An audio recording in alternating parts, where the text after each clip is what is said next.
Hey everybody, I'm Bill, the Hill Country Prepper, and I want you to be informed so that you can be prepared. This week I've been studying the book of Colossians and been focusing kind of on chapter 3 mostly today. You know, the book of Colossians was written by the Apostle Paul to the people of Colossae, and in chapter 3, about 10th, 11th verse, Paul starts getting pretty personal with everybody and telling the people, here's what you're going to do, here's what you need to do because of your life in Christ and your renewed life and all that. And I'll just say, if you haven't yet, go back and read the book of Colossians. It's 4 chapters, pretty quick to read, but a lot of good stuff there in chapter 3. Anyway, as I'm reading through this and I'm studying through this and I'm meditating on the verses, just had a thought. Like, I knew this was written by the Apostle Paul. My thought was, who is this guy to be telling everybody, the way he is? Who is this Paul? Now, of course, we all know who Paul is. He's the apostle who had the encounter with Jesus Christ on the road to Damascus and had the dramatic conversion. Previous to that encounter, it was Saul of Tarsus, who was a member of the Sanhedrin, who was ferociously persecuting Christians at the time, and anybody that professed Jesus as the Messiah, as the resurrected Messiah. And Saul of Tarsus was just a terrible person. He was present at the martyrdom of Stephen in the book of Acts. That's where we first originally are introduced to Saul. But anyway, my point is, Paul, or Saul, member of the Sanhedrin, was persecuting Christians because of their belief. Now, Saul was a member of the tribe of Benjamin. He was a Roman citizen, so he wasn't some poor fellow. He had a business. He was a tent maker. My whole point here is that he was persecuting people that believed in Jesus. He was persecuting the Christians of the day, and he was doing this because of his Jewish faith. He was a devout Hebrew.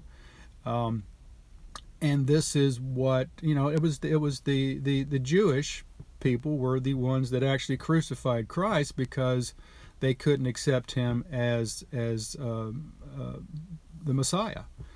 Here's Saul, who's so deep into the Jewish law and the Jewish traditions that he's persecuting anybody that claims Jesus as the Messiah.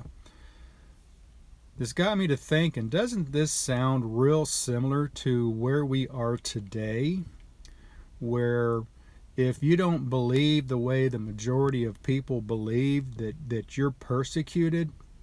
If you don't go along with what the school board thinks they should be teaching your kids, you're going to be persecuted for it. If you're of a certain color of skin, you're going to be persecuted for just because of that, and nothing to do with how you act or how you believe. If you're a member of a certain social class of people, you tend to be persecuted. It sounds very, very similar. Now, it is, and it borderlines on a religious persecution as well. If you look at the state of the current mainstream churches in America today, they're not full of devout Christ followers and Bible-believing Christians. Now, sure, they're full of a lot of people who profess to be Christians, but they really don't behave like Christians. And I'm not condemning them. They should be prayed for, absolutely. But it just kind of struck me as very similar in the time when Saul was persecuting the Christians before he had his conversion on the road to Damascus, and then became this great apostle of the New Testament. But when he was persecuting Christians, that time seems very, very similar to the time that we're going through right now. Hey, if you guys find this information helpful, why don't you go ahead and press down on that thumbs up and give this video a like. And if you're not a subscriber yet, why not? Go ahead and subscribe right now. And ring that notification bell too, and you'll get notified each and every time I upload some new content. So do that right now.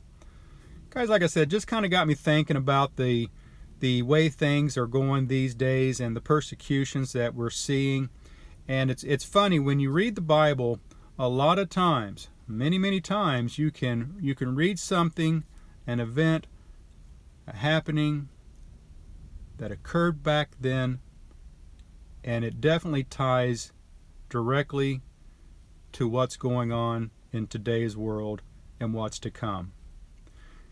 Guys, appreciate you watching. You have a blessed day. Hill Country Prepper.